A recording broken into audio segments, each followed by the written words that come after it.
We're going to continue on now with three plenary speakers. We have three wonderful speakers. We do unfortunately have one speaker that was unable to make it here.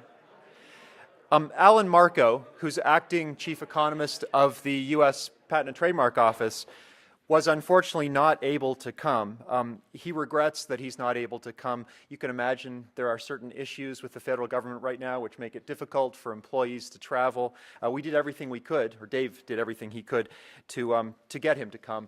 Unfortunately, because of the fiscal environment and heightened travel budget restrictions, all U.S. PTO travel is being cut back. So he regrets that he can't make it. He regrets that he couldn't send a replacement. It would have been wonderful to have him, but I hope all of you understand. The first speaker in our plenary session is Professor Mark Lemley, a man who needs no introduction, so I will therefore give a long one. One quick little note about Mark. The fact that Mark is at PatCon, I think, means that PatCon officially exists now, doesn't it, Dave? We spent 2 years in the shadows, and now we're here. Mark is the William H. Neukom Professor of Law at Stanford Law School, Director of the Stanford Program in Law, Science, and Technology, Director of Stanford's LLM Program in Law, Science, and Technology. He teaches IP, computer, internet law, patent law, and antitrust. He's the author of 7 books, 133 articles on these subjects that I just mentioned, including a 2-volume treatise, IP and Antitrust. His works have been cited many times, 140 times by courts, including 7 United States Supreme Court opinions, and 9,500 times in books and law review articles.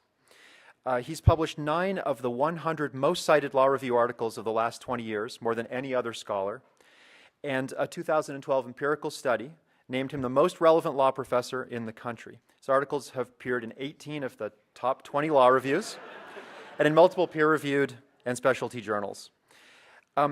He not only teaches students, he teaches the judiciary and practitioners in all sorts of different contexts. He's a partner at Dury Tangri LLP and also a founder of Lex Machina.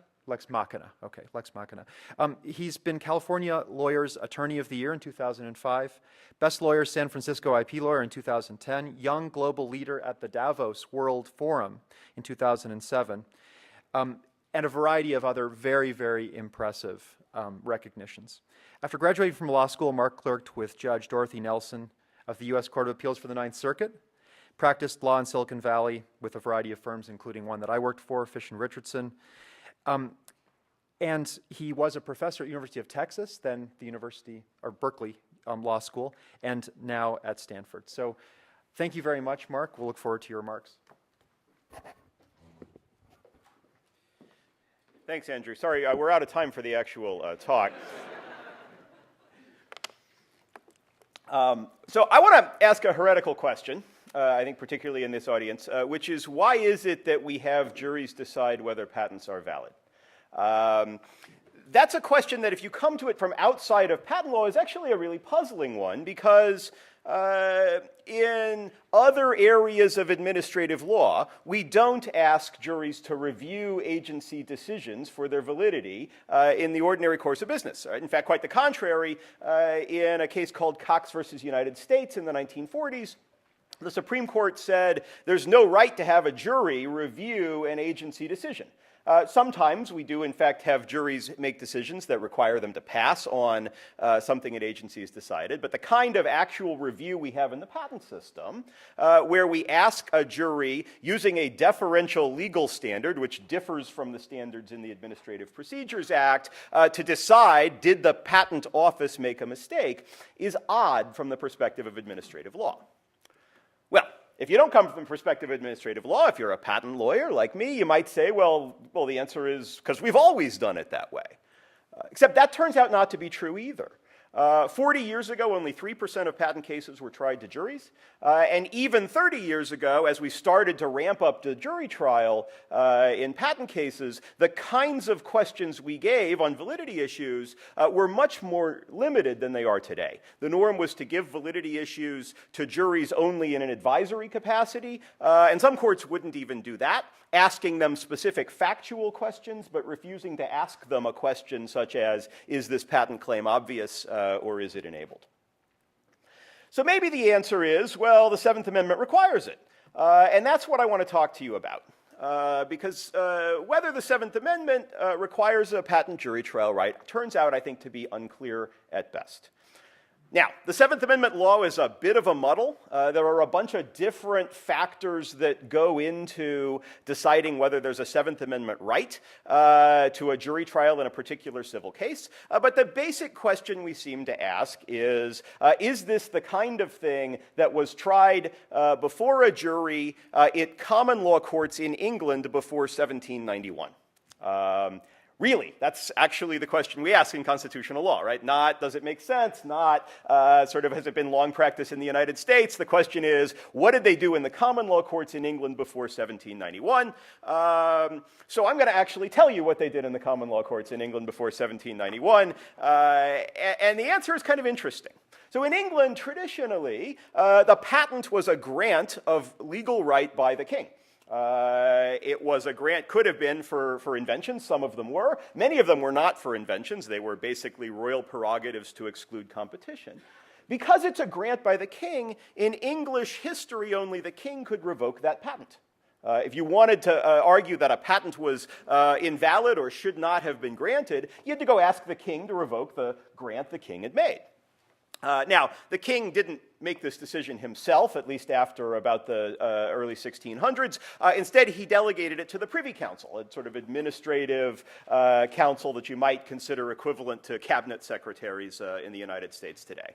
And the Privy Council, an administrative agency, could revoke patents for what was called inconveniency, including some of the patent, what we would call today antitrust law, and some of what we would call today validity, although as we'll see, the validity issues were somewhat different in England at the time. And until about 1753, if you wanted to revoke a patent in England, the only way to do it was to go to the Privy Council, an administrative agency, and say, King, please undo what you've done. Starting in 1753 with some particularly complex, at least for the time, technical patent disputes, the Privy Council decided they didn't actually really want to be deciding all of these issues, and so they granted the power to the courts to cancel a patent issued to the king, but they granted those power not to the law courts, but to the chancery courts.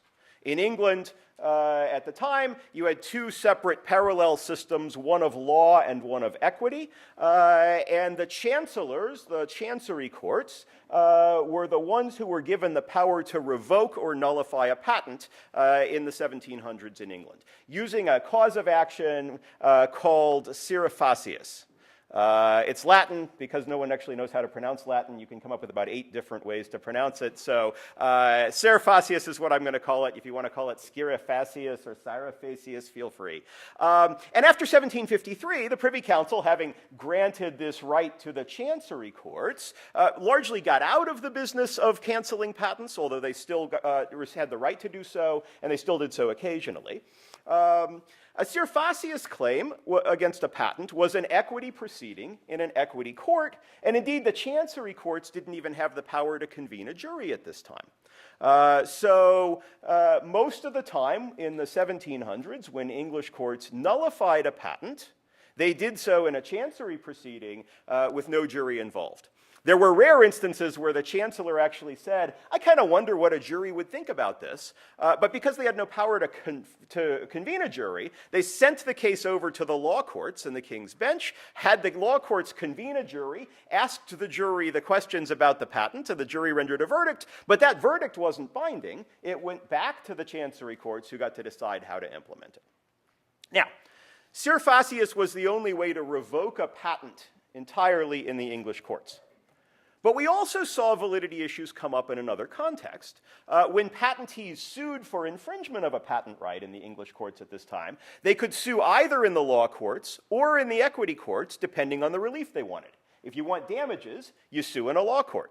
If you want an injunction, you sue in an equity court. And you couldn't get both in the same proceeding, so you had to choose. Some patent plaintiffs wanted only damages.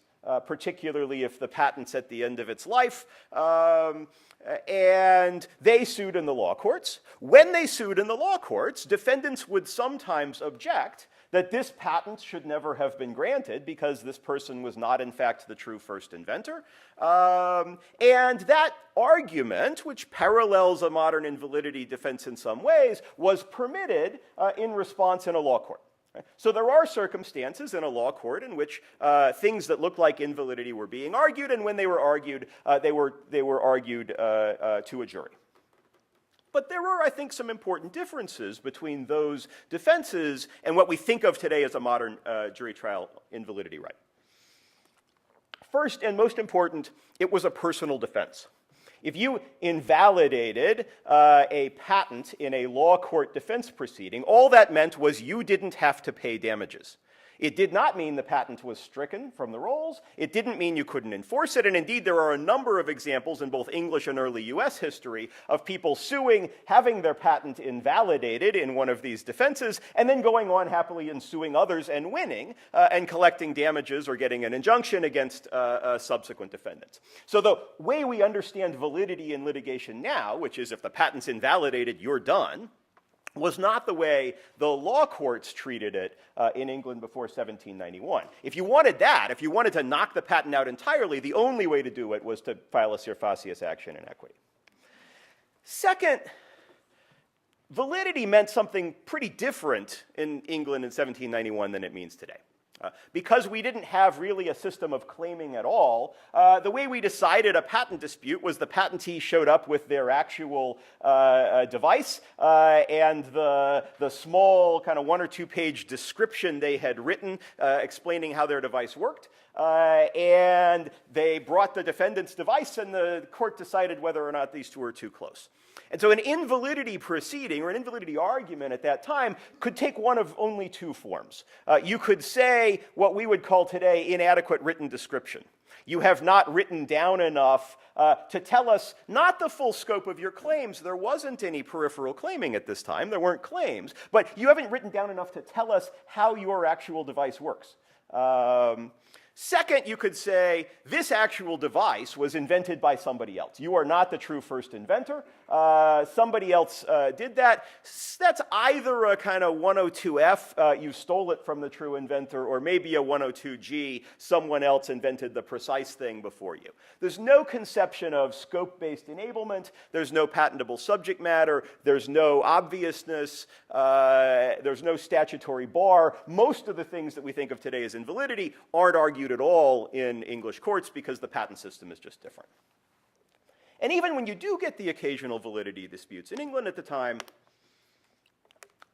what's remarkable when you go back and read the cases is exactly how circumscribed the jury's role is. So the judge doesn't say, is this patent valid? Judge doesn't even say, do you find that someone else has invented this before the patentee? Right? The judge says things like, well, it seems to me that the question of whether someone invented before depends on whether this particular witness is accurate in their depiction of this particular device. So what I ask you, jury, is whether you find that this particular witness is telling the truth. And if you find this particular witness is telling the truth, you must find for the plaintiff. And if you find this particular witness is lying, you must find for the defendant. Right? So the role of the jury, even in the validity cases we had at the time, was a lot narrower. Now, US law starts in 1790 with the first Patent Act, but almost immediately starts to diverge in various ways from the English courts. 1790 Act, as you may know, we didn't have a king, of course, but we wanted something like a king to grant a patent, so we actually required the approval of 3 cabinet ministers themselves personally to grant a patent. Thomas Jefferson as Secretary of State and the Secretary of War and the Attorney General were reviewing all the patent applications personally and deciding whether to grant the patent. That didn't last very long. They got tired of it, so by 1793 we went the opposite direction. We went to a registration system, no examination at all. The 1790 and the 1793 Acts, interestingly, created federal subject matter jurisdiction over patent suits, but only at law, not at equity. If you wanted to sue for an injunction in a federal court before 1819, the only way to do so was to sue somebody who was a resident of a foreign state, so you could get diversity jurisdiction. There was no federal subject matter jurisdiction in an equity court, only in a law court. What that meant is we started shunting a bunch of the disputes that might otherwise have gone to an equity court in the United States immediately into the law courts, and therefore into a jury system. We also did not adopt a judicial-style Sirfacius proceeding in equity. Instead, both the 1790 and the 1793 Acts created a statutory private Sirfacius-style revocation action. If somebody got a patent unfairly under the 1790 Act, you could sue in Sirfacius to have that patent revoked, but we made it as a statutory matter a suit at law, not a suit at equity. And you could file it only for 1 year after issue. I can't find a case of anybody who actually did this under the 1790 Act. Under the 1793 Act, which is a registration system, lots more patents, because it turns out there's no examination, and lots more problematic patents, because it turns out there's no examination, right? So you can mail in anything you want, and suddenly you have a patent. The 1793 Act, though, interestingly, limits this Sirfacius, this private Sirfacius action, to what we would today call inequitable conduct.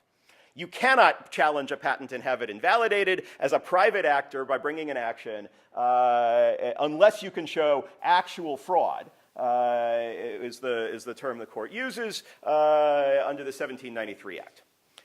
How could you invalidate a patent? Well, if you wanted to nullify a patent, you had to get the government to file a Sirfacius action. The government could come in and say, this patent was wrong, it should never have issued. Issued being a relative term under a registration system, and should be revoked. And when the government did that, it was brought in an equity court under equity jurisdiction, not in law in the United States. And indeed, this was true even when the patentee themselves wanted their patent revoked. So patentees would sometimes want kind of the precursor of reissue. This patent was a mistake, I'd like to change it. There was a rule that you couldn't have more than one patent, so if you wanted to get the new patent, you had to cancel out the old patent. Courts said, well, administration's got no power to cancel out the old patent. The only way to cancel out the old patent is to get a Sirfacius action, get the government to come and sue to invalidate or nullify your old patent in the chancery courts in equity. So what's going on in the United States is in this sort of first 40 years or so, we see a lot of infringement cases brought at law because there's not subject matter jurisdiction over the equity suits. We see a very few cases brought by the government to challenge or invalidate patents under the Sirfacius action at equity. And then in 1836, when we get the kind of first modern patent statute that actually does examination, we eliminate private Sirfacius actions entirely. So the only way to argue invalidity is to argue it as a personal defense in court, often at law, about 2/3 of the cases were at law, and or to have the government come in and bring an action to try to invalidate the patent. The government did that occasionally, but only very occasionally. Interestingly, one of the times they did it, where they argued that this patent was issued by fraud on the patent office and should be revoked, was Alexander Graham Bell's patents for the telephone. Which is, we ended up consolidating both Bell's private suits against infringers and the government's suit to revoke the patent on the grounds that they wished they had never issued it. Well, so there things stand until 1870. We're seeing validity disputes still in this peripheral claiming, in this central claiming system, but mostly as personal defenses at law. We're not actually nullifying patents. In the rare circumstances when we're nullifying patents, we're doing it at equity. Then the 1870 Act comes along. 1870 Act does an interesting thing. It says, seems dumb to actually say, especially since it's the same judges in the United States, you must act in law if you want damages, or you must act in equity if you want injunctions, but you have to file different suits. Maybe in the same court, maybe in the front of the same judge, but they're wearing different hats, and so they're different litigations. So the 1870 Act says, we think people should be able to get injunctions and damages in the same suit, and it provides that in the statute, but only for courts sitting in equity. What that means is, starting in 1870, if you want to be able to get an injunction and damages, you can do it in a single suit, but you got to sue in equity, and if you sue in equity, court says, no right to a jury trial. And the jury trial right disappears for 100 years. Not right. The jury trial disappears for 100 years. People stop trying cases to juries in patent system in 1870. The numbers are vanishingly small thereafter. And this is precisely the time at which we start seeing all of the explosion of patents and of patent litigation over the big inventions, right? The light bulb, the telephone, et cetera, on through the Wright brothers and radio. Well, in 1938, we threw out this law equity distinction. Right? We said it's dumb to have the same judge wearing two different hats in two different circumstances. A federal judge has the power to order relief both in law and in equity. So you might think, 1938, now I can get damages in injunctive relief and I can seek a jury trial at the same time. Still nobody does it. Now, maybe the reason for that is that courts, who are conditioned to think of these as equity matters, end up resolving the equity issues first. They resolve validity and infringement in their equity jurisdiction, and then the only thing they hold for a possible jury trial are damages cases. That turns out in 1959 in the Beacon Theaters case to be illegal. Court says if there's a Seventh Amendment right to a jury trial, you can't actually decide the equitable issues as a court. You got to give them to the jury first if they overlap at all. Nonetheless, even then we don't get jury trials, which suggests to me, I think, that at least people at the time didn't think there was a Seventh Amendment right to a jury trial in patent cases. They proceeded doing what they'd been doing now for almost 100 years, which is to bring their cases in an equity proceeding and try it before a judge. 1971, the Blundertongue case makes probably the most fundamental shift in patent law. Right? It says what used to be a personal defense in a legal or equitable proceeding, I should not be held liable because there's evidence this patent is invalid, is now a defense operative against the world. If you are a patent owner and a court rules that your patent is invalid, you're done. You do not get to sue somebody else. Instead, you're collaterally stopped from bringing that case against someone else. And that has a real impact, I think, on the Seventh Amendment question because it means that what we now do in a validity proceeding looks a lot more like an effort to nullify a patent altogether, a Sir Facius action in England, than it does like a private personal defense at law. Well, in the 1970s, patent owners rediscovered juries. And the number of jury trials starts to ramp up.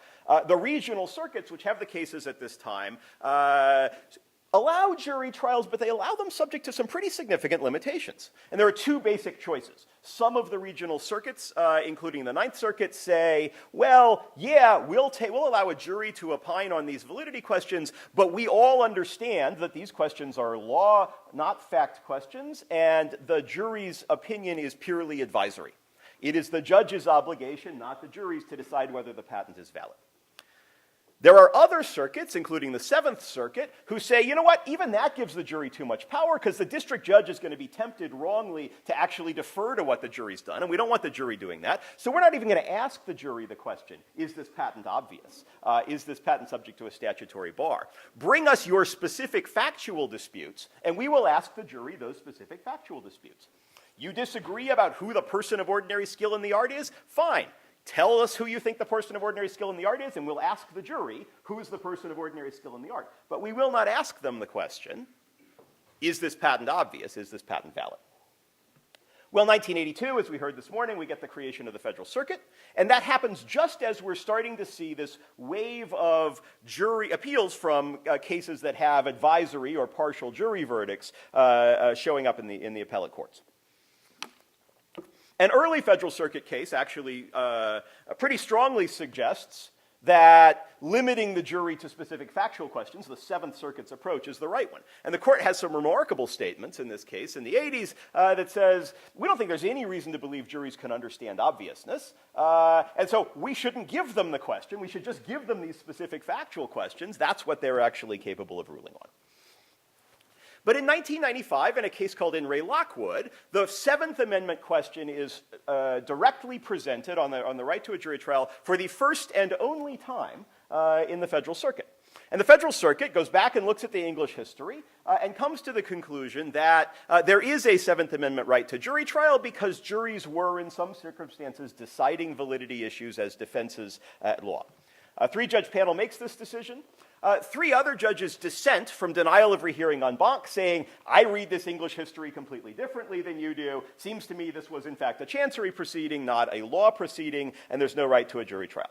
Supreme Court grants certiorari, whereupon Mr. Lockwood, who's still around today as an independent inventor patent plaintiff in a number of cases, says, you know what, I've decided I don't want a jury after all.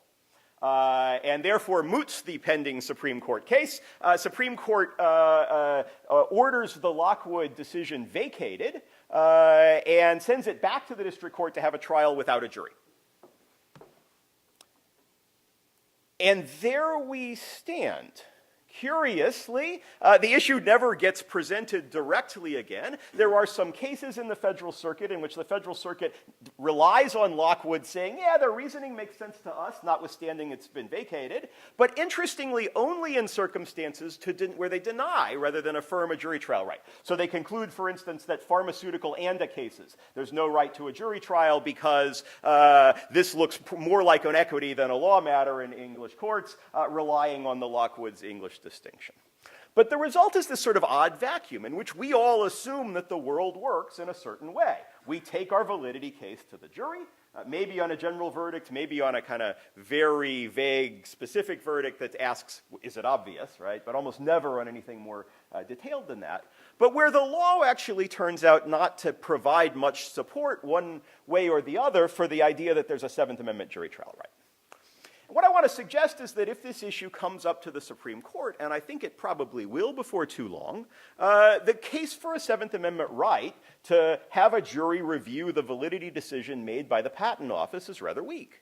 Now, Seventh Amendment law is a bit of a muddle, but if you focus on the history, I think the history is somewhat ambiguous because you do have both law and equity decisions. But I think on balance that the better analogy is to say that a modern invalidity proceeding, to the extent it looks like anything in English precedent, looks like an effort to cancel or nullify a patent, not just a personal defense.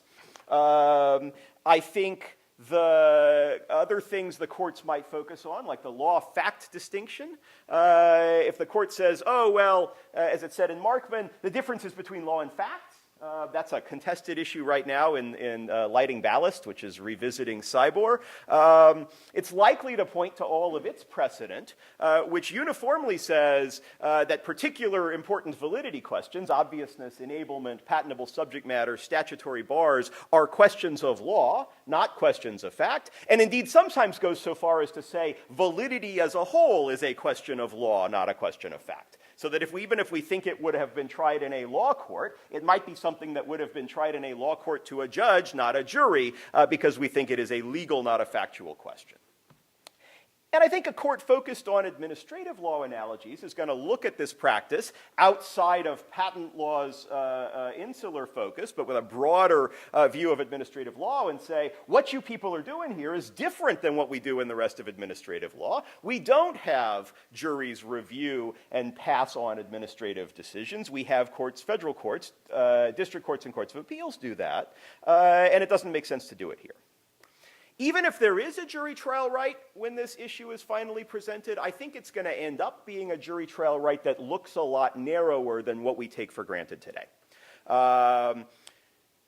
At most, I think a court's likely to conclude that particular factual questions, like the Ninth Circuit, like the Seventh Circuit did before 1982, are entitled to a determination by a jury. Maybe a jury's entitled to engage in an advisory opinion on the overarching legal question, but that opinion would in fact be advisory. Right? And that a Seventh Amendment right, if it does exist, is going to look a lot more like the limited role of the jury that existed before the Federal Circuit than the role that exists right now. Well,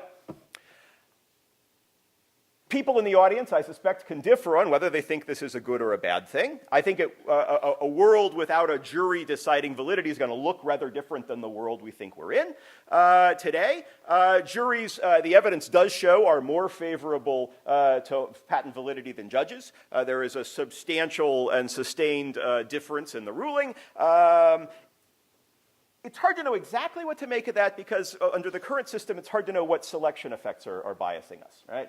I actually studied the question of whether this was driven by the pharma cases, right? Whether the fact that the pharma cases are a big chunk of cases that don't have juries right now explains that difference. It turns out it doesn't. But somewhere out there, there's a residuum of about 10% of cases where under existing law, it looks like people could take the validity question to a jury and in which they don't. When they don't, the judge is more likely to find the patent is invalid. But maybe that's because the plaintiff wasn't sophisticated enough to know they should have asked for a jury, or there's something else about these cases that distinguishes them. We don't know, although kind of at first glance, the data suggests that a right to a jury trial would favor the patentee, and the absence of such a right would favor the defendant. You would still have juries hearing some issues in patent cases. I think there's no question there's a right to juries determining damages in a case where damages are at issue. And I think there's no question that there's a right to a jury determining at least literal infringement to the extent there's anything left to determine in literal infringement after Markman. Right? Cases subsequent to Markman, like O2 Micro, have made it pretty clear that if we have any real dispute about the scope of this patent, that's a dispute of claim construction, and we give it to the judge, not to the jury. So there are infringement cases that go to the jury, but they're actually surprisingly rare, right? Because it's really only if there's a legitimate factual disagreement about how the defendant's product works that we have an infringement dispute of a factual nature that we would send to the jury. So, I don't think that the answer is the sky will fall if there's no right to a jury trial, even for a patent plaintiffs. I think the pharmaceutical industry, where we have quite a strong patent system in the absence of any right to a jury trial on validity, is evidence of that. But I do think the world would change in substantial ways. Some of those changes might be desirable. Right? I think we reduce some of the cost and uncertainty of the legal system if we knock the jury out of the validity proceeding. Some of the things that we now wait and have a full trial on are things that judges are going to feel comfortable resolving on summary judgment if they know that they are the fact finder at the end of the day. And so, the system might start to look a little bit less of a crapshoot, I guess I would say, right? The business model that says, I'm going to roll the dice and see what the jury will give me, it doesn't go away. You can roll the dice in front of judges, but it gets a little bit more circumscribed. There is, I think, a worry about separating validity and infringement issues. We're starting to see that worry come up in various contexts. Right? The worry is the White versus Dunbar nose of wax problem. Right? If we have one group of people deciding validity and a completely different group of people deciding infringement, you can get inconsistent interpretations and decisions. We see that sometimes in Germany, which has a truly bifurcated system. But I think, frankly, we're on our way to a bifurcated system anyway. Right? Now, once we've got Markman decisions by a judge and other decisions by a jury, we've already separated the fact finders. We've now got, by my last count, 5 different administrative revocation systems in the patent office that you can use in which there is no right to a jury trial, at least as far as we know. And so that may be what it is, right? Finally, let me say a little bit about what happens if I'm wrong. Right? I think that the evidence ends up supporting the idea that there isn't going to be a right to a jury trial. But if I'm wrong, if there is a strong right to a jury trial under the 7th Amendment on validity, I think we have to start rethinking some other aspects of patent law. If I have a right to have a jury determine a patent office decision, seems to me I might have that right in a 146 proceeding, which I currently don't, where I challenge the examiner's rejection of my application. Maybe I have a right in challenging an inter partes review decision or a post-grant opposition decision. And indeed, I think the estoppel provisions that say participating in an inter partes review proceeding waives your right to defend on validity before a jury, I think is probably unconstitutional under that test. We'd have to rethink, I think, whether pharmaceutical cases ought to be tried before a jury. Right? If we think it is really the validity question itself that is a question for the jury, well, maybe that ought to be true even in cases where an injunction is at issue, not just where damage is at issue. And I think we'd have to stop ruling on inequitable conduct and willfulness in separate equitable proceedings, because those things clearly overlap with jury determinations of factual issues in a way that Beacon Theaters would make unconstitutional if there were a right to jury trials. There are broader implications. The ad law folks would have to rethink whether we ought to be having jury trials in a bunch of other circumstances, reviewing decisions of the EPA or the Securities and Exchange Commission and so on. But for patent law, it seems to me we've got a situation here where we've kind of lived with a system for 20 or 30 years without any real sense of whether that system is legally required or not. I think we're going to find out one day soon whether it is, and either way, things are going to change. Thanks.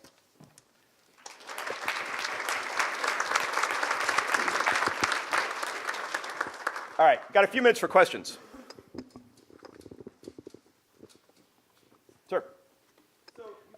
I think there's a microphone floating somewhere, but maybe not. Okay. He kind of came out that the historical evidence is somewhat ambiguous. I mean, Yep. he came out on the side of the nullification proceeding. Yep. But there's also the defense of infringement. That was similar to how the Supreme Court came out in Markman. Right. And what the Supreme Court resolved it on is functional considerations, who's better, that kind of thing. And the paper is very interesting, but I didn't see that really explicitly developed in the paper. And I was wondering if you had any views on that. You know, in some ways, it may differ from doctrine. Yep. Some are more historical facts, like public use and that kind of thing, that would be better suited for jury for fact finding. Something like anticipation is more document interpretation that might be better for the judge. I think that's right. And so, right, in Markman, they did exactly that. They said, well, historical evidence is ambiguous, and so we're going to kind of do what we think is right from a policy matter. It's not clear, so maybe the answer differs. To me, it does seem that some of these things are really more factual questions than others, right? I actually disagree with the court's assessment that obviousness, for instance, is a legal question. I think it is in fundamental respects a factual question. What we want to know is, what did the person of ordinary skill in the art know, and what would they have thought? And that's a question that seems to me suited to expert testimony and disagreements among witnesses. On the other hand, the Supreme Court's been pretty strong in stating that they view the invalidation of patents as a public good, right? Invalidation of bad patents as a public good. And in cases going back to Lear versus Adkins, but even reiterated in cases that find a presumption of validity, like Microsoft versus I for I 2 years ago, right, they say there's a real social value in having this issue determined because it affects a bunch of other people and not just the parties. And one of the things the court has fallen back on in a number of Seventh Amendment cases is this distinction between public and private rights, right? That is, if we think that the issue is affected with a public right, a public interest that affects not just the parties to the litigation, then we're unwilling to give it to the Seventh Amendment to the jury as a matter of right under the Seventh Amendment, because we think the government has an interest here. And my guess is that if the Federal Circuit were asked that question, they'd probably say, "Oh, it's a private right. It's a property right. It's all that matters are the parties litigating here." But that's not the way the Federal Circuit the Supreme Court has looked at patents generally. Is that I have a question, or you're pointing to someone? Okay, one more.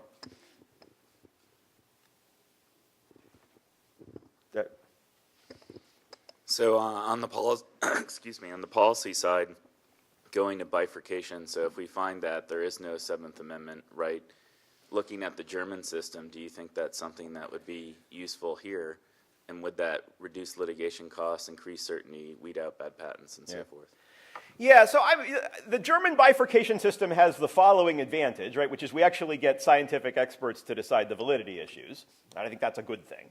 It has, as it operates right now, it has a real disadvantage, which is we've got no kind of timing of the decision-making coordination. So I get sued in Mannheim, I get enjoined from infringement in 6 months, and 3 years later the Technical Board of Appeal concludes that the patent was no good, but I've been enjoined in the interim. So I think you clearly want some level of coordination, right? So I'm actually more nervous about administrative revocation proceedings like post-grant opposition or inter partes re-exam than I am about having a judge end up deciding these questions. Because I think through Markman, the judge is going to end up really deciding most of the infringement questions anyway. Maybe we're better off in this kind of coordination sense having the judge decide most of the validity questions than having them give it to the jury. All right, thanks.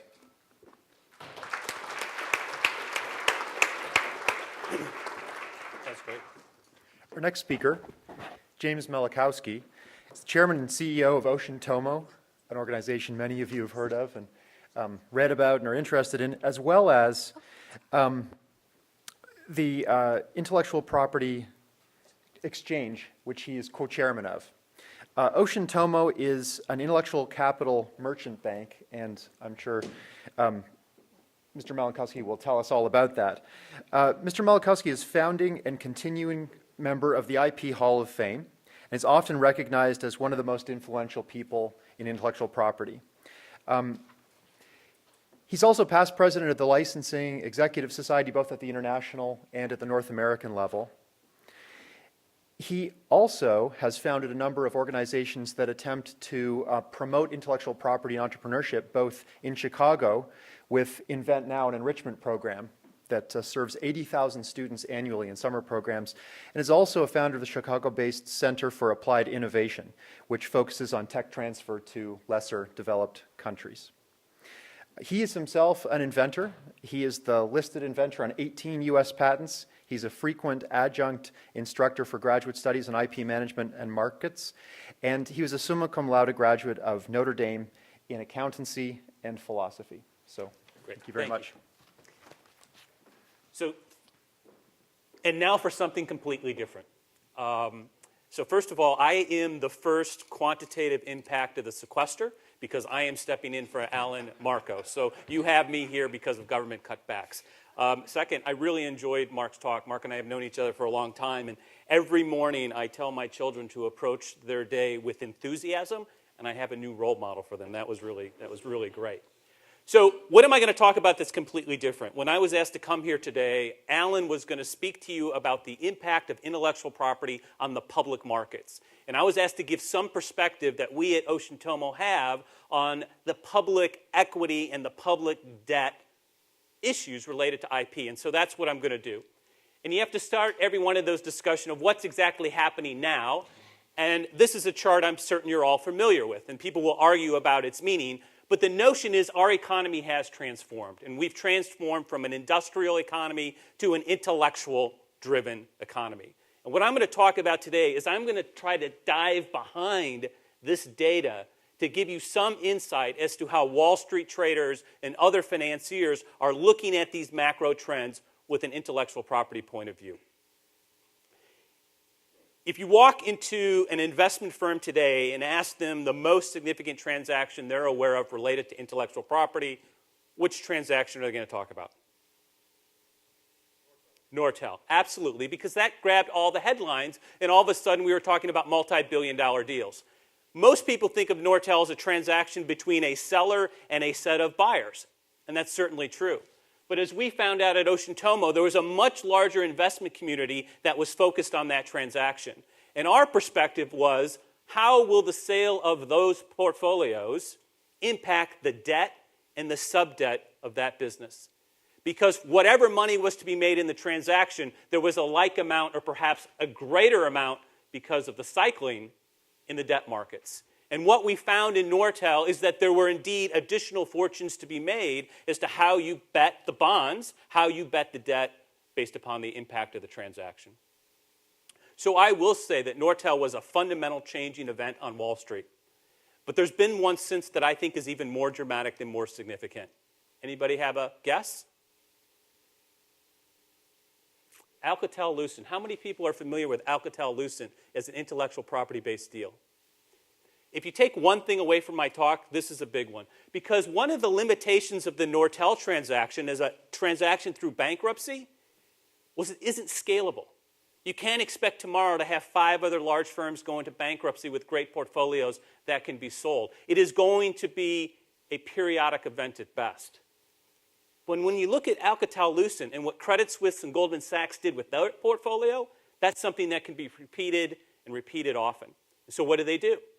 Alcatel is a company that struggled over the years. They looked to raise debt in the marketplace, and they found that the solutions weren't there. So what they decided to do was to value and attach the patent portfolio as primary security to the debt. The transaction closed in February at attractive pricing. all of a sudden the entire perspective of the CFO's office as it relates to intellectual property is changing. Because although a sale is great, we don't plan to sell our portfolio. We want to leverage it for value.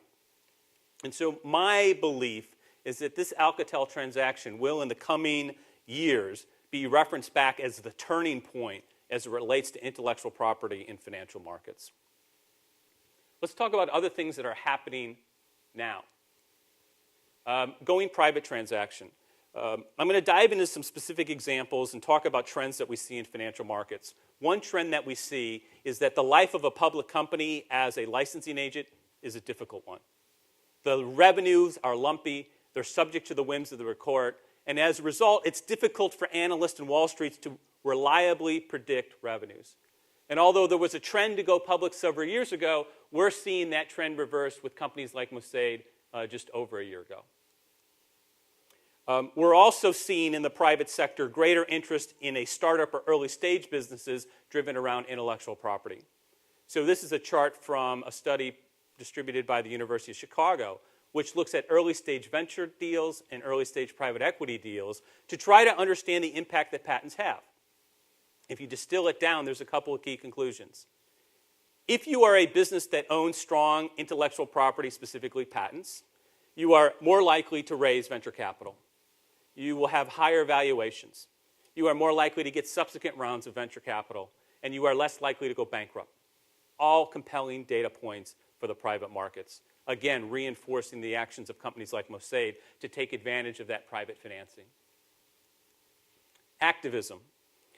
Motorola Mobility was also one of those iconic transactions that everyone speaks of. And again, they look to it as a sale of a patent portfolio. When you dig behind the story, we think the larger story is one of activism. And many will contend that that transaction began with a single individual, Carl Icahn.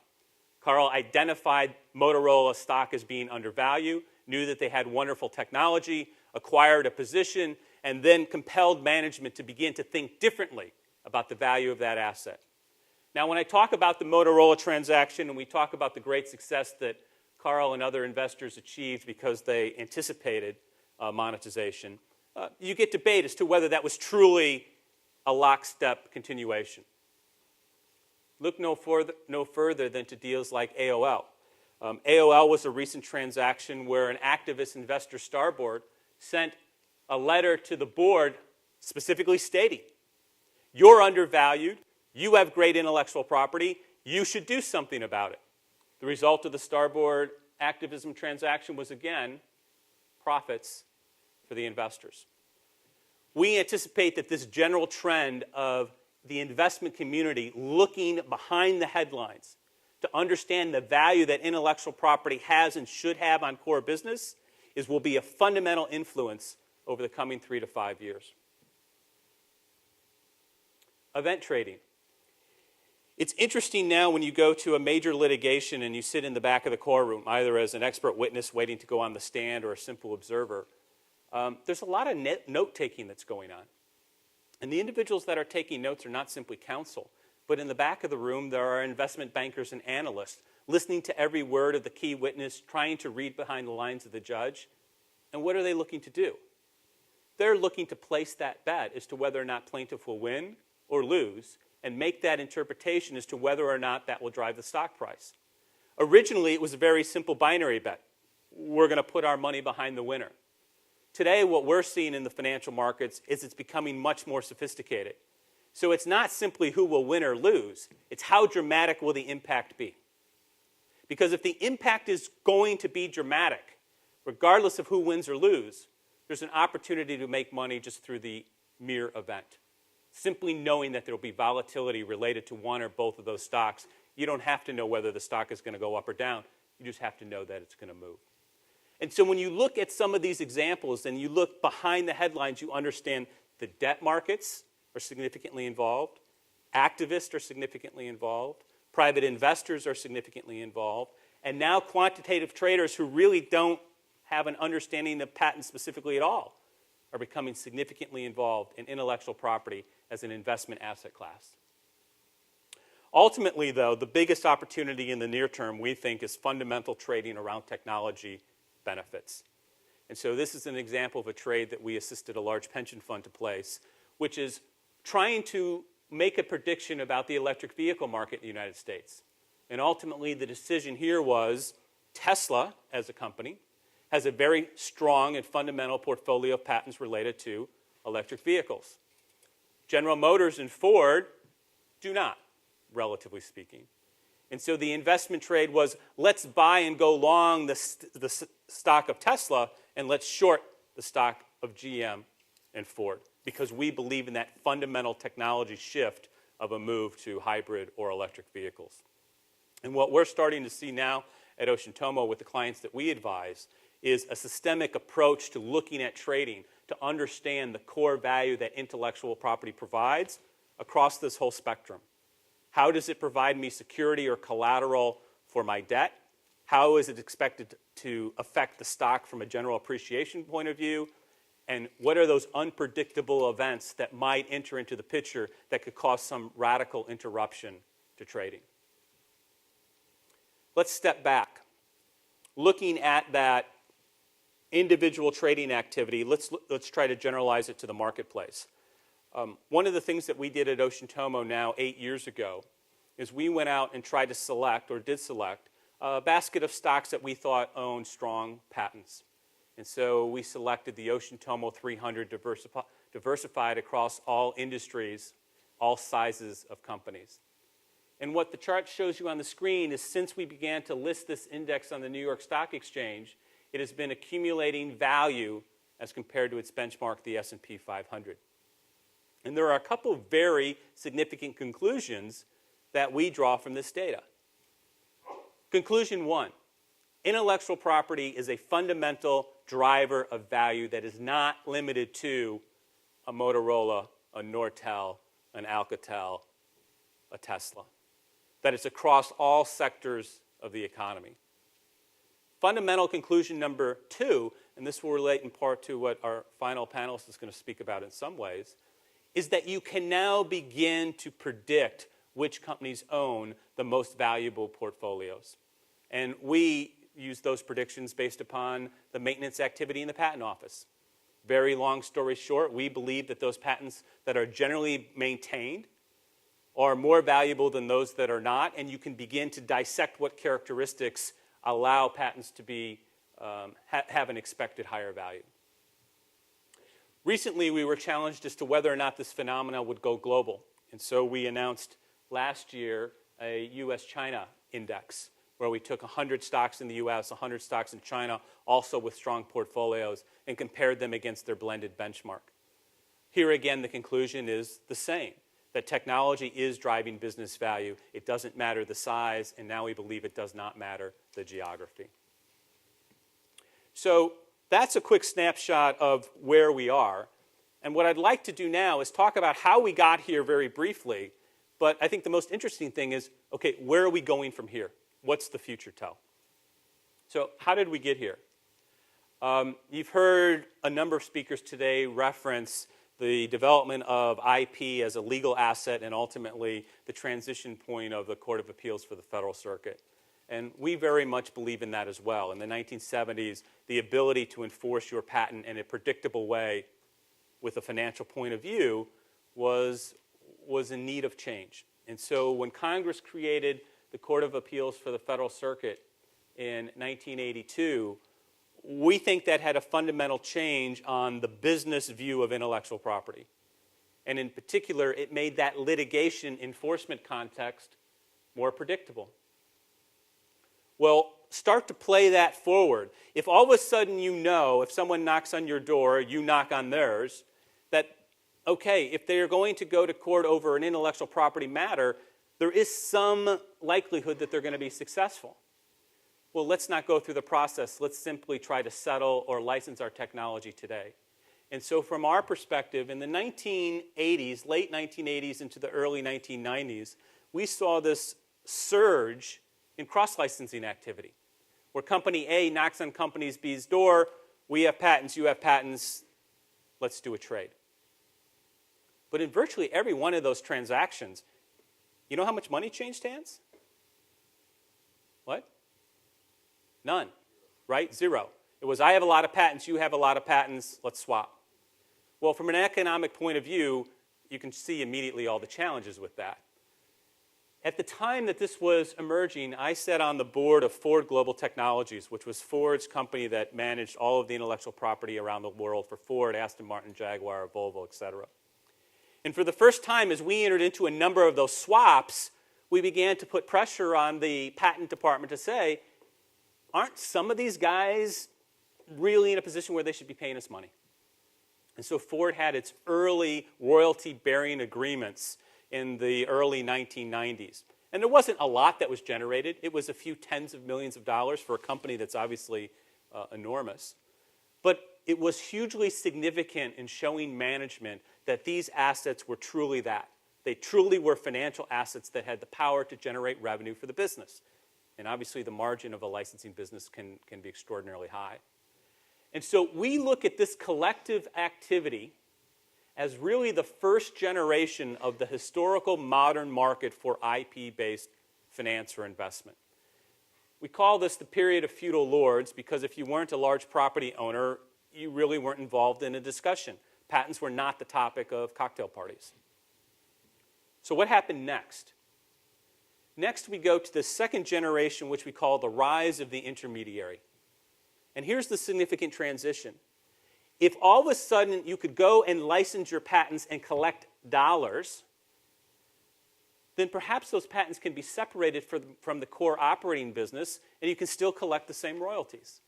And so there were a number of events, there were a number of parties that sprang up to begin to separate intellectual property from the entity that collected it, either literally through an auction or somewhat figuratively through financings like the Boeing bonds, which were one of the pioneers related to music.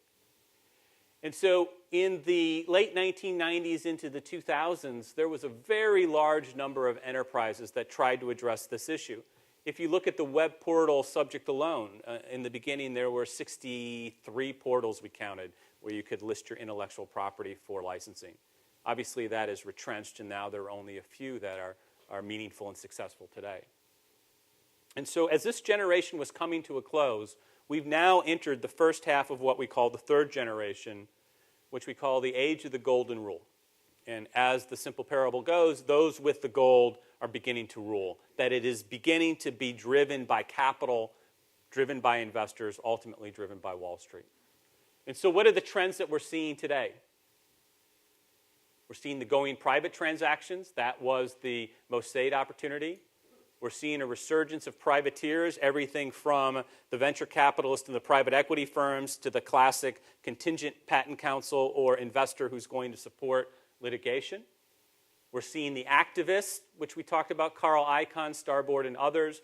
We're seeing traders looking at events as well as underlying value, and we're seeing broad equity indexes develop. So from our perspective, we're squarely in the middle of this transition today. And so what I want to do is shift and talk a little bit about what we think is going to happen from here, because ultimately this is the most exciting developments. So in the second generation of the IP evolution, we're going to talk about each of these points on the screen briefly, but first and foremost, I'm going to talk about risk. Because as more and more capital is pouring into intellectual property as an asset class, more and more concern is being raised about how do we manage the volatility. We have normal business volatility, but then we have potential fundamental changes like the last change that Mark discussed, which if you are an investor with a 7 to 10 year horizon behind businesses that own strong patents, whether or not we're going to change the standard for determining validity matters. And so from a risk perspective, we tried to identify what we see as the top 10 risks to the public marketplace as it develops. And I'm not going to go through each of these, but what I first want to do is to show you that they can be broken into logical categories or buckets. And the first set of risks all relates to policy or judicial risk. The second set, which is only two, relates to what the companies or the owners actually do. There's a little bit of risk related to what the shareholders do in response. But perhaps the greatest risk of all are the last three. And that's simply inertia. We are at the proverbial tipping point in the intellectual property market development. When you see deals like Nortel and Motorola and AOL as examples of success, there's nothing that breeds interest on Wall Street or LaSalle Street like success. And there's nothing that breeds that interest at all levels of the capital structure. But we have to be very careful of failure, because as any entrepreneur knows, early success can be wiped out quickly by one or two meaningful failures. And we have had failure in this marketplace development. The first failure that we would point to is the Kodak transaction. Now, Kodak ultimately sold for $500 million. How can that be perceived as a failure? That was a very attractive price for a very meaningful portfolio. The reason we're concerned about it is because of expectations. Originally, it was announced to the world that this is the next large multi-billion-dollar deal, and that Kodak would sell for $2.5 billion. That set a bar of expectations that triggered what? It triggered the seller's point of view, obviously, but remember the debt holders and all of the others who are beginning to revolve around this ecosystem? Just like there were fortunes that were made by the debt holders in the Nortel transaction, there are others who went to the Kodak debt thinking there would be the next similar opportunity. And ultimately, there wasn't. So there were individuals who lost a lot of money associated with the Kodak transaction. So what we're concerned about from a risk perspective is that these types of examples don't repeat. Because if you have 2, 3, or 4 of those in a row without commensurate success, you're going to chill the marketplace. The next evolution is the parties are changing, and in particular the sovereign funds. And I don't know if anyone here has been following this issue, but this is something that I personally have been interested in for about 5 to 7 years, which is the notion that governments are now beginning to understand how intellectual property can influence economic development, in particular regional economic development. And so if you look at the activity that's shown on the screen, there are a number of sovereign funds that have been created from small to large who have now, as part of their mandate, the acquisition of patent rights to support their domestic economy, to retain for their local manufacturers a relative comparative advantage to keep labor and other capital investments into their country. The ultimate impact of these sovereign activities is yet to play out, but the impact could be hugely significant. And from a U.S. point of view, this is not a game we're participating in. There isn't the U.S. of A. Patent Acquisition Fund, and nobody expects that there will be one. But we do expect that the trend will continue elsewise. It'll be interesting to see if ultimately this develops into something of a cartel, where government of Brazil decides they're going to be investing in agricultural-based intellectual property, and the government of Taiwan decides they're going to be based in memory intellectual property. And you start to see concentrations of IP based upon this activity. Ultimately, we think that's going to lead to a regionalization of technology and IP efforts. How will that look? We're going to talk about the marketplace in a moment. Like any efficient marketplace, today that's going to be global. And so you'll have to be buying, selling, trading, no matter where you are in which area of the globe. And so that has to be central. But around that central marketplace, we anticipate that there will be regional centers of excellence related to intellectual property trading and valuation. It's interesting that the governments that we referenced in some of the earlier charts are now beginning to publish very specific plans in this regard. The first was Hong Kong, that set out a plan for regional economic growth around intellectual property. That was followed by France in a report put out by Case de Depot. And most recently, this is hot off the press, an announcement that was made last month that the government of Singapore has now a 100-page document that outlines the various steps that they'll take to establish Singapore as a regional hub of IP-based activity. From our perspective, these are all great opportunities and hugely significant to the work that each of us do in this room. My background is accounting by trade, so the CPA in me always looks to the numbers. And perhaps not the most exciting, but I think one of the most influential changes that are coming in intellectual property are the way that the accounting is prepared. I suspect most people in this room are somewhat familiar with FASB 141 and 142 as it was originated to deal with the reporting of IP acquisitions. Real briefly, if I am an entrepreneur and I am developing technology and filing patents, I'm expensing that as I go along. So when you open my balance sheet, when you look to my SEC filings, there's no patent portfolio worth X millions. The law was changed nearly 10 years ago that said if I acquire a patent portfolio from a third party, I can put those patents on my balance sheet and you'll see patents acquired so many millions. And that's an interesting dichotomy, right? I can spend all the money I want myself and my assets don't accumulate, but if I go buy it, I can show them. And it really was a fundamental change in how the accounting profession looks at patent assets. 2 years ago, Germany changed their accounting rules to allow you to use patents in a distressed situation in the following way. In Germany, if you're an entrepreneurial company and you're inventing and you're filing patents, like in the US, there's no record of that on the balance sheet.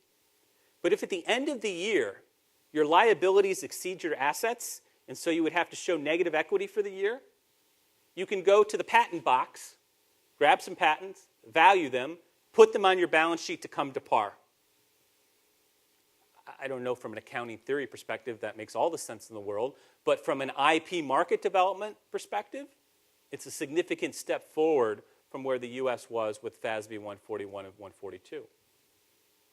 But most important to me was what happened now a year ago in Hong Kong with public companies. The Hong Kong Stock Exchange allow that if you are an entrepreneurial firm and you're filing to go public, that you can value and put on your balance sheet your technology, your patent assets. That's hugely significant. Now, why would Hong Kong do that? They want to be an IP hub. They want companies that are IP rich to come to Hong Kong and set up shop. So they're creating the incentive that, hey, as an early stage startup company, revenues are usually modest, profits perhaps non-existent. So how can you communicate the value of your equity to the marketplace? Show them you have great patents.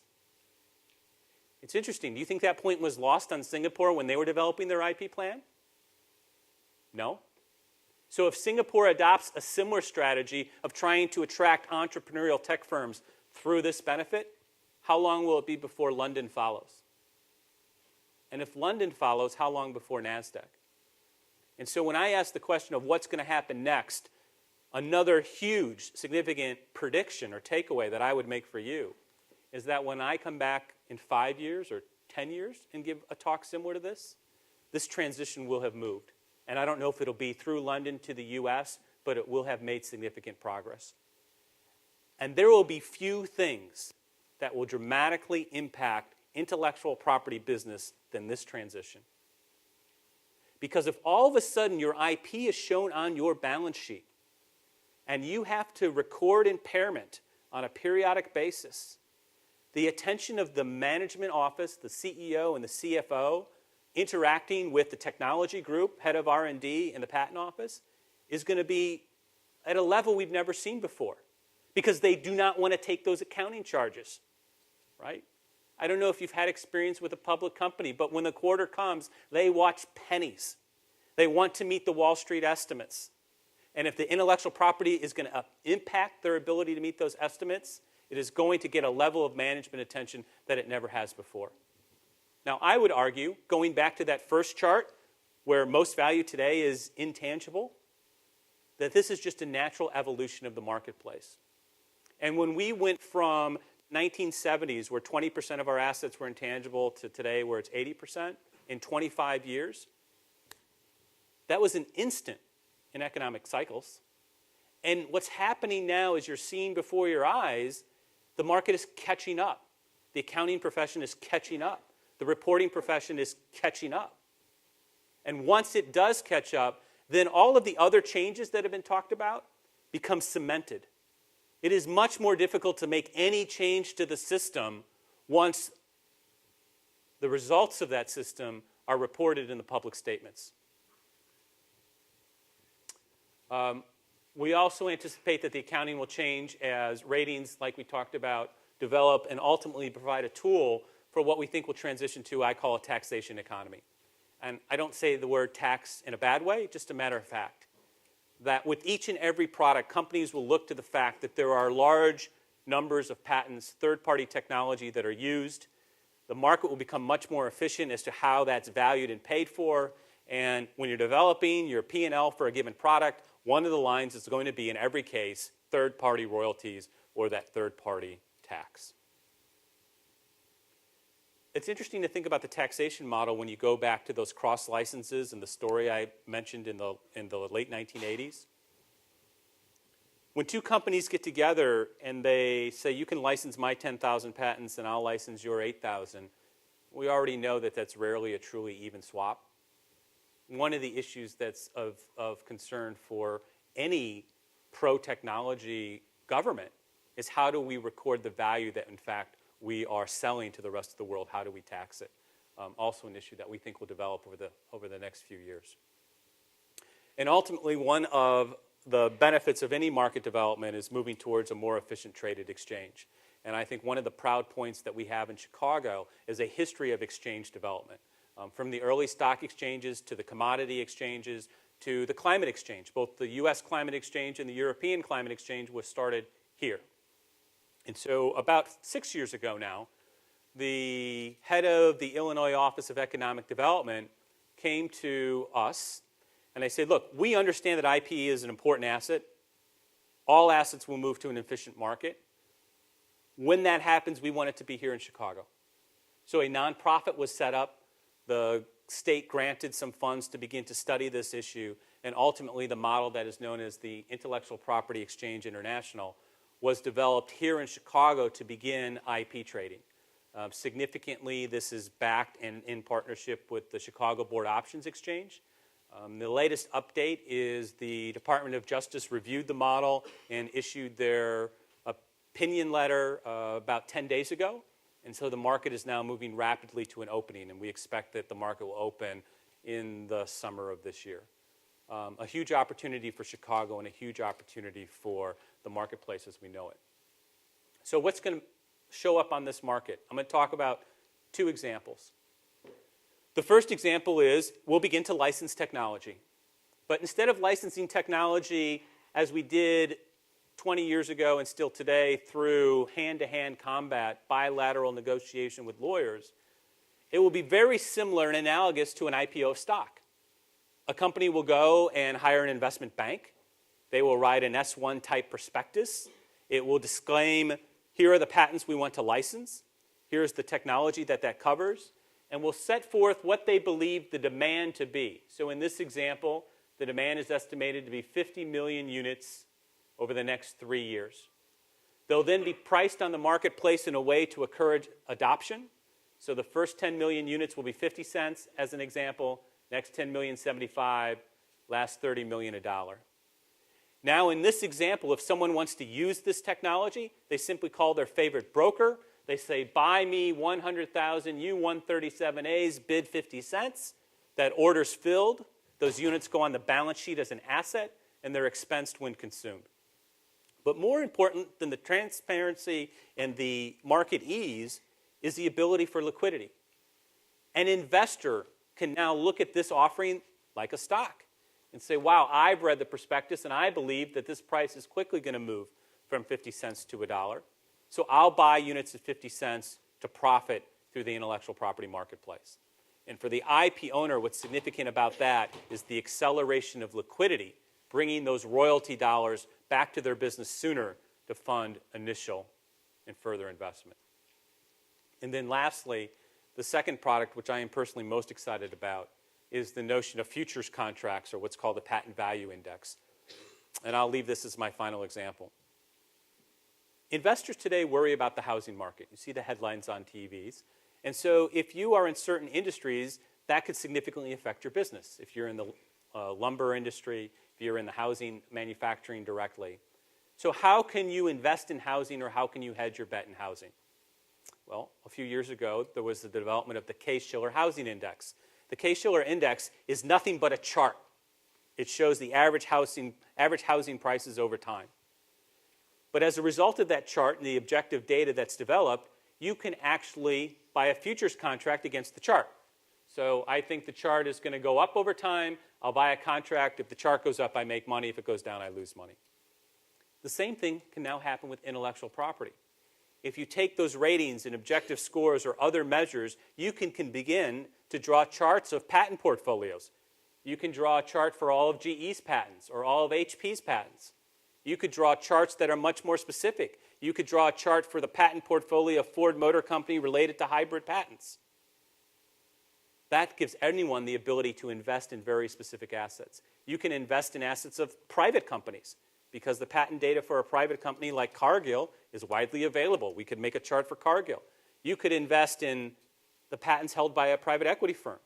Kleiner Perkins is a famous firm that won't take any of our money because they got plenty, but we can determine all the patents of their portfolio companies and we can invest as a derivative in them.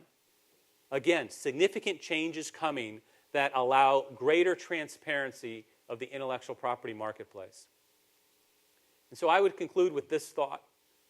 This gold bar that represents, by some measures, 80% of value today is being measured and sliced at ever more precise and ever thinner metrics to allow investors to place educated predictions as to where they believe value will increase, decrease, or change. And so when we look at this marketplace, the evolving IP market as we look at it is basically this 30-year overnight success. We're living in the middle of it. It's a very, very exciting time. Maybe we have time for one question? Great. Questions? If I buy 100 license unit, what is that? How is it different than 10 license units or 1,000 license units? So a unit license right is a defined ability to make a number of products under license with those patents. It can be defined to be one unit license right allows you to make one cell phone or one car, or it could be one unit is defined to be 10. That really doesn't matter. But it's a specific definition of use of a patent portfolio. And it could be expanded over time to create more license units. Yeah, and so if you buy the first 50 million, the prospectus will talk about what it takes to offer the next 50. We have time for one more quick question. Okay? One more in the back.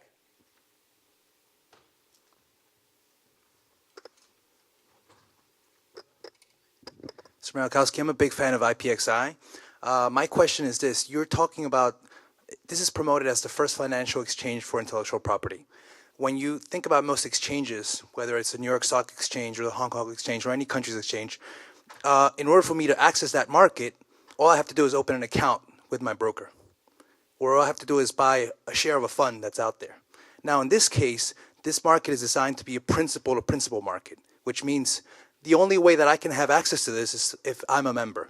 So my question to you is, you're talking about investors. You're talking about Wall Street. You're talking about people that have funds. How do you expect them to access this market? How do you expect to develop the secondary market if right now the biggest impediment is that you have to be a member of this exchange? So that's a great question. It's a natural evolution in the market. It will start off as a member-driven market. Becoming a member is not significant from a cost point of view, but it does mean you have to be a certain accredited investor. You have to have certain assets in order to trade. Why? Because it affects the regulation by the CFTC and the SEC in markets of this type. Over time, as volume increases, and this is a history repeated throughout time, we expect it to go to a traditional securities market regulated by the SEC or CFTC in a way that you could go to your Schwab account and buy and trade as you expect. We'll see how long that takes. But regardless, thank you very much for the opportunity and transition.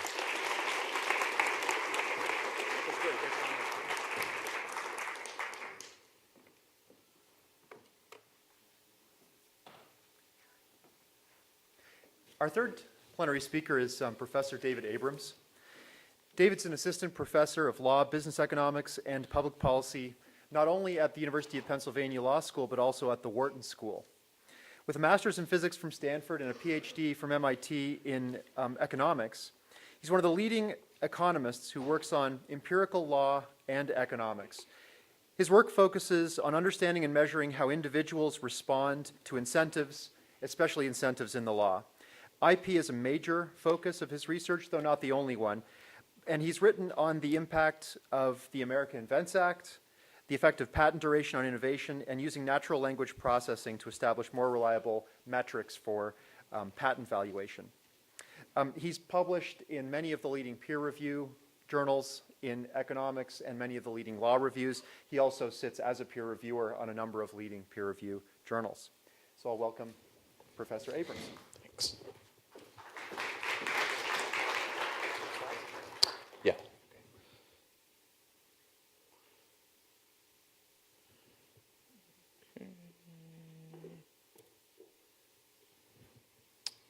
Okay, thanks so much. Thank you especially to David for organizing this fantastic event and inviting me to present. You all are the first audience to see this brand new paper. So this is Understanding the Link Between Patent Value and Citations, Creative Destruction or Defensive Disruption.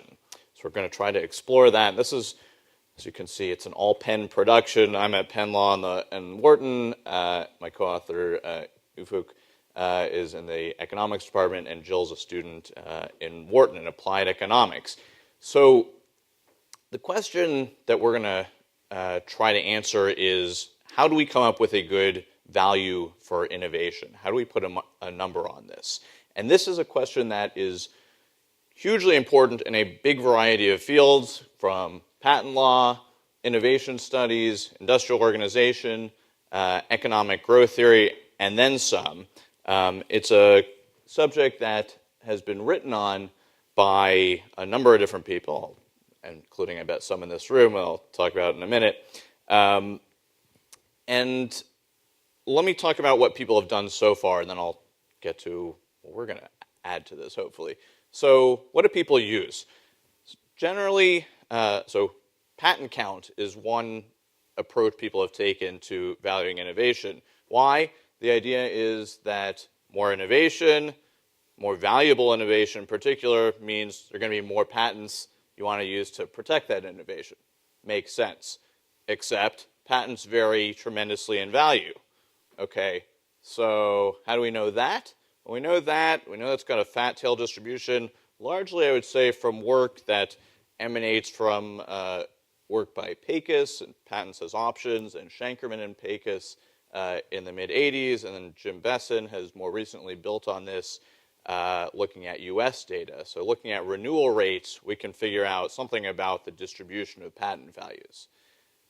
And we know that they have this long tail, they vary a lot in value, and first panelist, Mark, and his co-authors have written a paper saying that probably even fewer than 10% of patents are even worth what's paid to acquire them. Okay, so they vary a lot in value, therefore, if we use patents as a proxy for innovation, we're not going to capture that. What do we do then to improve on that? We use citation-weighted patent counts. What's the theory? Here? Well, so the idea is presumably that the patents that receive more citations, forward citations, so those from subsequent patents, are going to be the ones that are more valuable. More valuable patents spur more innovation in those fields, also get more citation. That's the intuition for using citation-weighted patent counts. So this is something that has now been popular for at least 2 decades or more to proxy for innovation. This is the standard that's used in all these different fields. In fact, I wouldn't be surprised if some of you have used this proxy in papers you've written. I know I've used this proxy. And here are a few other folks, some pretty well-known names in economics, in management, and in other areas. I want to include myself just to show that I've done this as well, because there's really nothing, there hasn't been much else out there beyond citation-weighted patents. Lots of papers, hundreds have used this approach. Okay, so that's kind of the state of the art here. Now, you'd assume, given all this work that's been done using this measure, that there'd be great empirical evidence for it. Big problem is there's not. There's essentially nothing. And I don't want to say nothing because there have been a few papers that have tried to look at it, and I think they're actually very strong attempts for what they do, but they all suffer from some pretty big problems. So small number of observations. I'd say there are 3 papers that exemplify the 3 main approaches people have taken to trying to examine the citation value link. Small number of observations, that's one that plagues Trachtenberg's 1990 paper. He's got about 70-some patents in that one. Harhoff and co-authors 2003 paper, they have several hundred patents, but it's still not a huge number. So small numbers, that's a problem. Single technology, Trachtenberg looks only at CT, computerized tomography patents, in his paper, so you wonder how much can this generalize. Use of survey data rather than actual revenue data or imputed values. Trachtenberg estimates a demand system for the computerized tomography. Hall, Jaffe, and Trachtenberg use values from market valuations, which give very, very high estimated values for citations. So each of these papers that have tried to look at the question before have tried to justify our use of citation-weighted patent counts has some serious limitations. Okay, and it's not their fault, it's not anyone's fault, it's the fact that it's very hard to get the data we would want to answer this question cleanly, which would require revenue attached to patents. So, until now. We haven't had that data until now. This is the first time I'm going to present this paper written about a data set that includes a very large number of patents, a large number of technology classes, and probably most importantly, and that's why it's growing, actual patent-specific revenue. So revenues assigned to particular patents. And this is something the previous panelist pointed out, the fact that most companies don't even do this, and that's why it doesn't exist.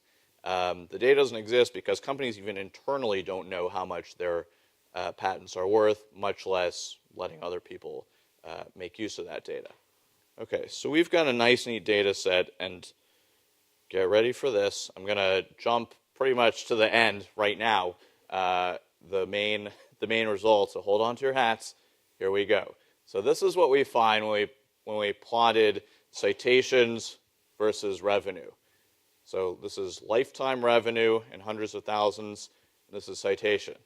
Let me make one note. This is not actual revenue.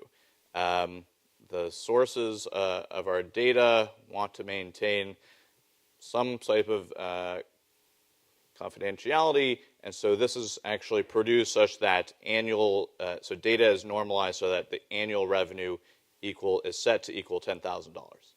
Okay, so this is normalized. But the relationship is still good. This scale, you just can't take anything from this scale. This is correct.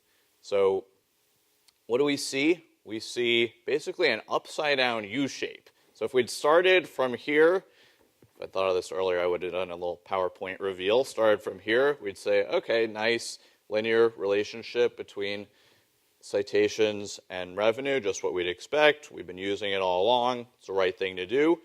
All is well with the world, except when we start getting here, and the relationship starts bending down. And that, to me, was super unexpected, super shocking, and I thought, I have to share this with people. So take a second, take it in, absorb it. If you get lightheaded, look away. But I think, to me, this is one of the coolest figures I've seen in a long time. So I'm happy to share it with you. Okay, so that's the empirical regularity we found. Can we possibly explain this? So the standard theory of invention of creative destruction says that we're going to have this positive relationship. Why? Again, because more valuable patents, presumably, are the ones that are also going to spawn more subsequent innovation, going to be cited more. We should see this positive relationship like that, like the first half of the previous figure. So can we come up with something that could potentially explain what we saw there? So if we have introduced a theory with not just productive innovations, like we normally think about, but also defensive innovations, and this is certainly something that people have thought about and talked about a lot and increasingly in recent years, including some folks in this room, we can come up with a model that accounts for this inverted U-shape. Not only that, to me, science requires not just explaining what you already know, but also being able to predict stuff you don't know. We're going to try to make some out-of-sample predictions that we're then going to test as well. Okay, so I'm going to talk through now the model briefly for a few minutes. It's in the paper, which I think is available on the website. I'm not sure if you got a printout of the whole thing if you want to go into more detail, but this is going to be a quick jaunt through the model. So basically we have productive innovation, form of creative destruction. It generates the spillovers. Subsequent innovators learn from it, cite it, and therefore we get this positive relationship between value and citations. Okay, as expected. We've got defensive innovation as well, which we say is produced by an incumbent, purpose being to defend earlier patents. And successful defensive patents are basically going to make it more difficult for subsequent innovations. Therefore, what does that mean? There are going to be fewer citations to the earlier innovations, and also the early ones are going to be more valuable. And this is what's going to create this downward, this negative relationship between value and citations from this defensive patenting. So let me go through this in a little bit more detail. So we assume that innovations come in technology clusters, basically. So each time you start a new technology cluster, starts with a radical innovation, and we say that's going to be worth eta. After that, subsequent innovations follow on within a technology cluster, and they're worth less than the original innovation, eta. And in fact, they're worth eta alpha to the n, where alpha is a number between 0 and 1, and n denotes the generation. So basically, the further you are away from the initial innovation, the less valuable the subsequent innovation is going to be worth. Now, all this time, the more innovations there are in a technology cluster, they're going to be citing to the earlier innovations. They're building on it and citing it. So here's an example of what this might look like. So here are 4 technology clusters. First one has 4 patents, second one has 2, third one has 3, and the last one just has 1. So let's look at the citation relationships here. So in the first one, P1, the initial patent, is going to be cited by 3 others, P2, P3, P4. So it's going to have a lot of citations. It's also going to have high value, right? Because its value is going to be eta. Now let's compare that to P2. Same cluster, it's a second innovation. That cluster, it's only going to get cited by 2 subsequent patents, and it will have less value. So it's going to be worth eta alpha, right? So we see this pattern that you'd expect. Higher value, more citations, right? Higher value also corresponding to kind of the innovative patents. So that's what we'd expect with the regular innovative type of patent story, and it leads to this positive relationship between citations and value. Okay, now the defensive one. So in the defensive story, we have incumbents with the ability to pay a fixed cost, we call it psi, and that can allow them to produce a defensive patent that protects their earlier innovation. So what does this mean? The fact that there's a fixed cost means you're only going to want to pay it for your particularly valuable innovations, right? You're more likely to do it for your valuable innovations. And then if you do invest in the defensive patent, that's what the effect is going to be to increase the cost of innovation for potential competitors, for subsequent innovators. And we put in a random factor, m greater than 1. This is how much it's going to increase the cost to them. And the idea behind that is we don't know when we're introducing, when we're trying to introduce defensive patents, whether they're going to work, whether they're going to be found valid, how effective they're going to be. So there's some kind of randomness in it, but the idea is that it should, on average, increase the cost to subsequent innovators. And so what this is going to mean is that defensive patents end up generating a higher M, increasing the cost to subsequent innovators. It's going to have a higher defensive value. So what does that mean? It's going to make the prior patent more impregnable, less vulnerable to competition. There's going to be less entry, less citations to the original patent, and greater value of the original patent. And that's going to generate this downward sloping relationship. So that's the defensive patent. So again, putting it together, we're going to have productive patents that generate high market value, attract entry, get cited a lot, will have high value, corresponds to high citations. Above a certain threshold, incumbents are going to start seeing it being worthwhile to protect their innovations by defensive patenting. And then we're going to start seeing this negative relationship as well, where they add these defensive patents. It makes it more costly for competitors to enter the market. We see fewer citations, especially for the most valuable patents. Put it together and we get this inverted U shape. So that's how we're trying to model the process that we see here, the relationship between value and citations. Okay, so that's a little bit of theory. Now I want to go over some of the data in a little more detail, and then we'll talk about a few more predictions that the model makes.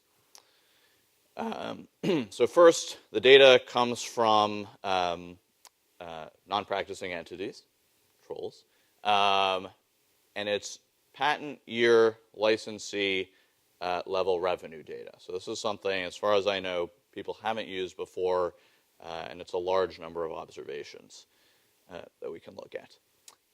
And here's a little bit of information about it. Again, the revenue numbers aren't real. They're normalized, so that the mean annual revenue is $10,000. But one thing that we can see from it is that it's skewed. The mean is quite a bit above the median. We already knew that. That's no surprise.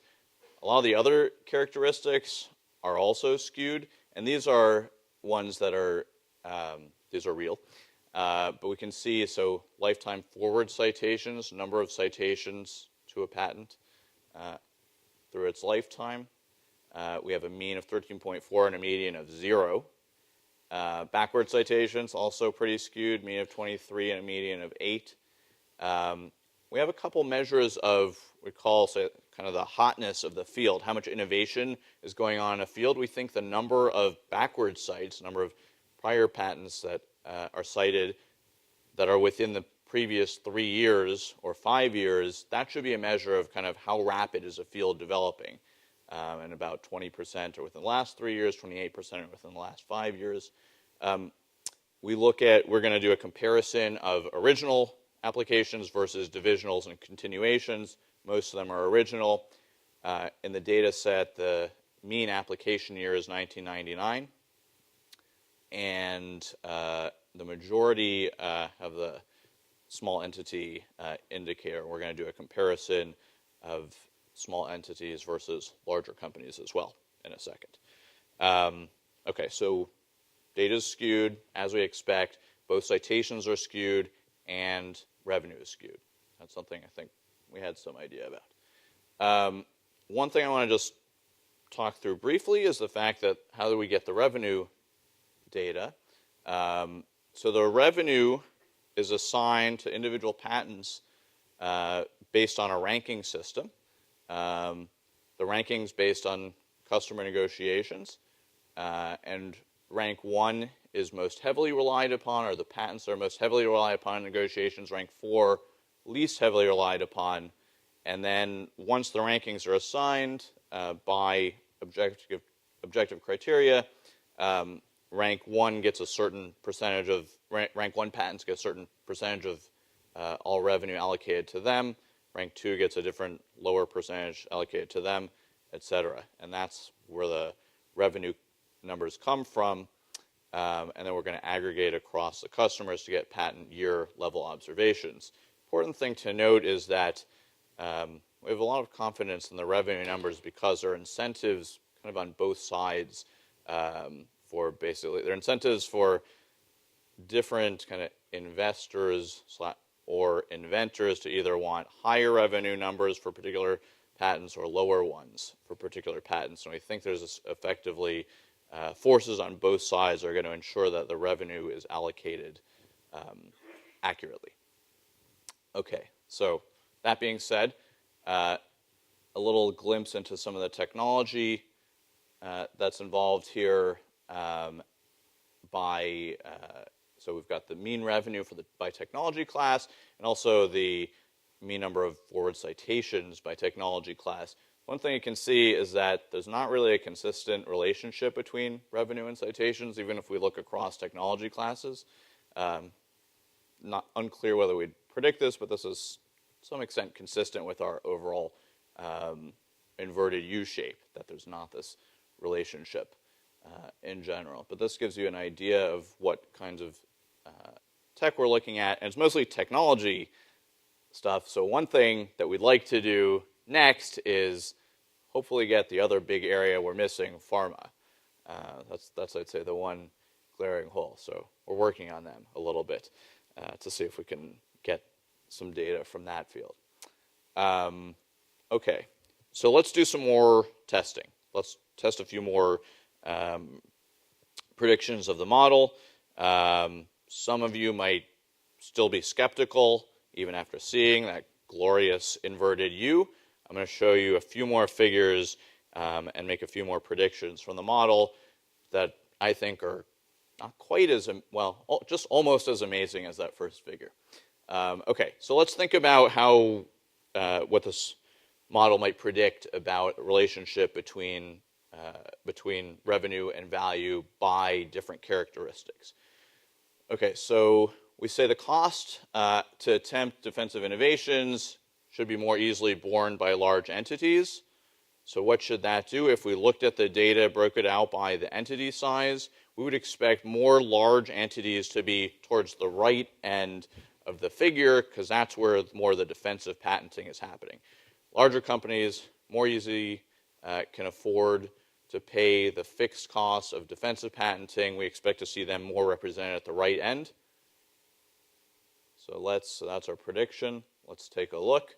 So it's the same figure, the inverted U, but now we've just we've changed the dot size by the share of patents in that sector that go to non-individuals. So let's say large firms.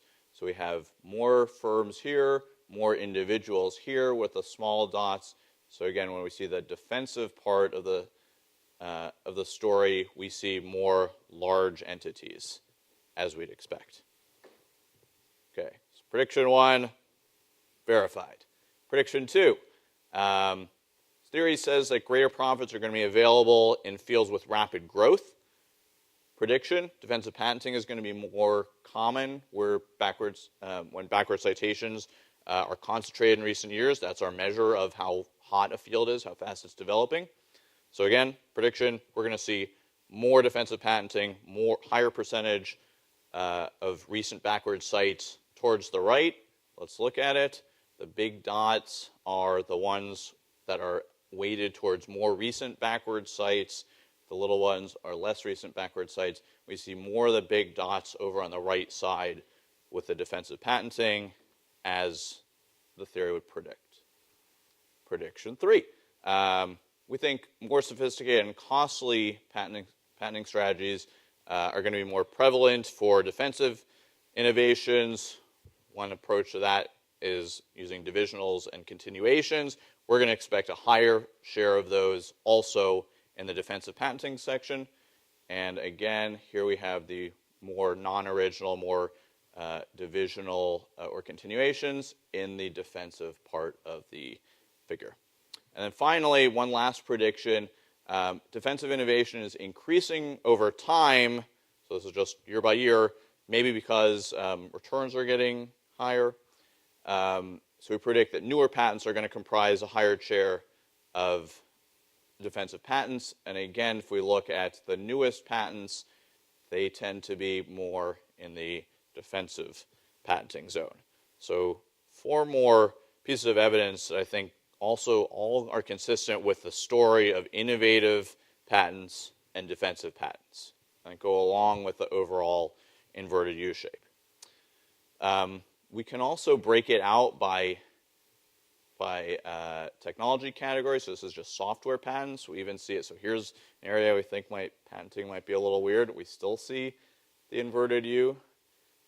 We can look at computer architecture patents. We still see it. So when we look individually by technology class, we still see this relationship across classes. So it seems to hold across categories. Okay, so I'm going to wrap up and hopefully leave some time for some questions, which I'm eager to get. So what we've done, so we've used a very large data set that's got patent-specific revenue. We found basically that the received wisdom about this linear relationship between citations and patent value does not hold. In fact, we found this inverted U shape instead. So how do we explain that? We try to explain that with a new theory about productive and defensive patents, which we think fits the data and also is corroborated by a number of other out-of-sample predictions. So we've got a lot of, we think, empirical support for this. So this is basically the first step on what we hope will be a number of different papers. So we're going to go on from this. So our purpose is not to just say, hey, you know that stuff you guys have been using for the last 20 years? It sucks. Go home.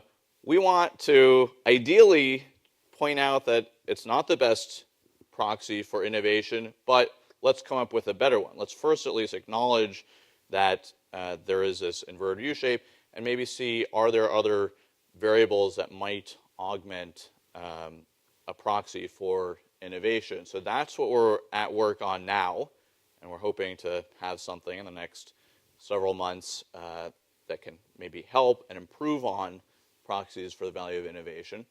We also can use the theories that we've developed here to help us think through patent policies. If we want to think about what's the effect of, having heterogeneous patent terms by different technology fields, we can this model we've developed can help us think through a lot of different proposed policy changes and what impact it might have on innovation in different fields. So that's another one we're set to work on.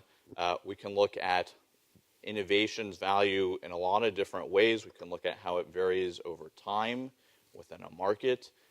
We can look at how funding source affects value of innovation. Entity size, this is something that's been talked about a lot, especially with the AIA, whether small inventors were going to be harmed by it. Small inventors are producing less valuable innovations. Maybe it doesn't matter so much. Looking at market structure, how that affects innovation as well. So there are a lot of different ways we're planning to go from this, and I'd love to hear thoughts from you about other places you'd like us to, other questions you'd like us to look at. And also, if anyone has access to a big pharma data set, I'd love to hear that too. So thanks, and look forward to your questions.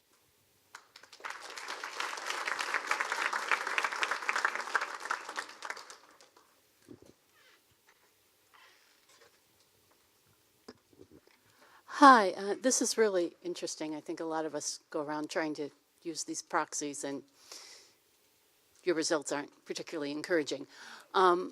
But one question I had on this idea of getting new proxies, have you tried separating out self-citations with external citations, and what kind of? That's on the agenda. Okay. So the data we had to start wasn't able to do it, but that's something we're going to try to refine this with. Absolutely. So future attractions may help us out a little bit there. Yes, absolutely. Okay.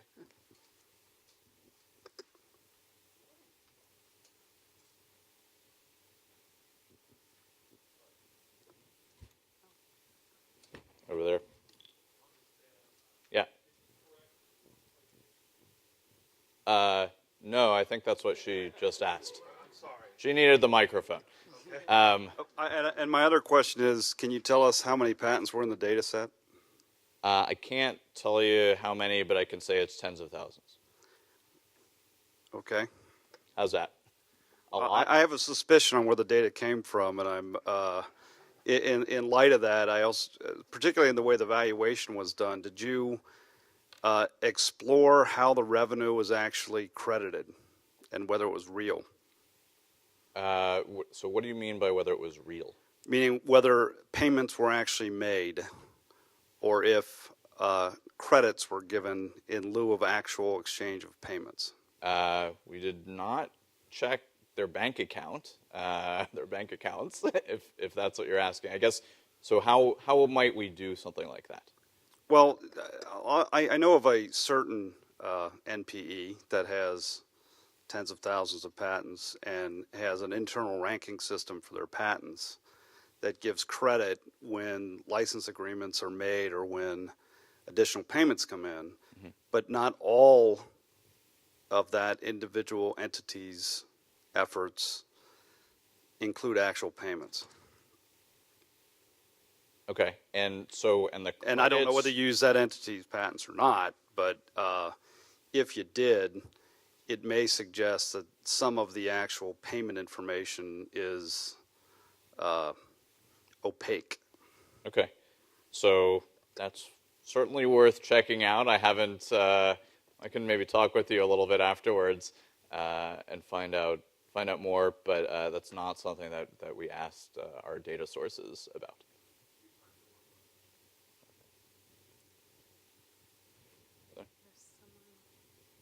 Down there? I'll say it out loud. Yep. Are continuation and divisional patents more prevalent among what you define as defensive patents? So yes, absolutely.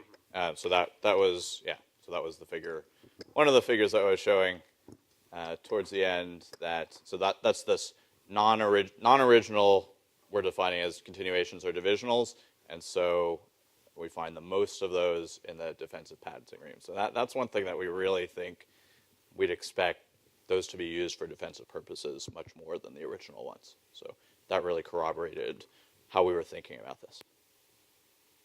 Okay, is that it?